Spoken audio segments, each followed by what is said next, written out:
हर्षने बनवलेली cold coffee सगळ्यांनाच खूप आवडली होती. चिल्ड्रन डेला हर्षच्या स्कूलमध्ये काही ॲक्टिव्हिटी होत्या. तर त्या दिवशी काही कुणाला स्नॅक बनवायचं होतं, कुणाला काही डेकोरेशनचं साहित्य बनवायचं होतं. तर हर्षने कोल्ड कॉफी बनवली होती आणि ती सगळ्यांना खूप आवडली होती. तर म्हणून सुमित आलेल्या म्हटलं आपण कोल्ड कॉफी बनवूया.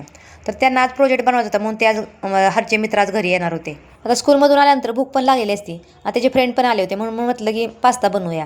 तर मग मस्त मी पास्ता शिजवून घेतला अगोदर. कांदा टोमॅटोची पेस्ट करून घेतली होती. हर्षला अजिबात कांदा आणि टोमॅटो आवडत नाही, तो काढून टाकतो त्यामधून, मग मी पेस्ट केली होती. तर मस्त पास्ता मसाले टाकून मस्त छान असा पास्ता केला होता.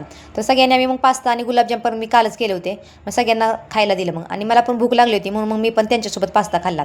तर त्यांचा फायनली मग प्रोजेक्ट झाला होता. आल्यापासून त्यांचा धिंगाणा आणि मस्ती चालली होती. मग म्हटलं तुमचा तुम्हीच पसारावरा. पण आज हर्षला खूप छान वाटत होते की त्याचे फ्रेंड घरी आले होते. तर त्याला इथे एवढं कोण दोस्त फ्रेंड नाहीत त्याच्यासोबत खेळायला. तर मग ते खाली गेल्यानंतर खेळायला मग मी आज सगळे घर आवरून घेतलं. तरी मी आज सगळे पडदे धुतले होते, त्यामुळे मग सगळं घर क्लीन केलं. तर असा होता माझा आजचा दिवस. बाय, भेटूया नेक्स्ट ब्लॉगमध्ये.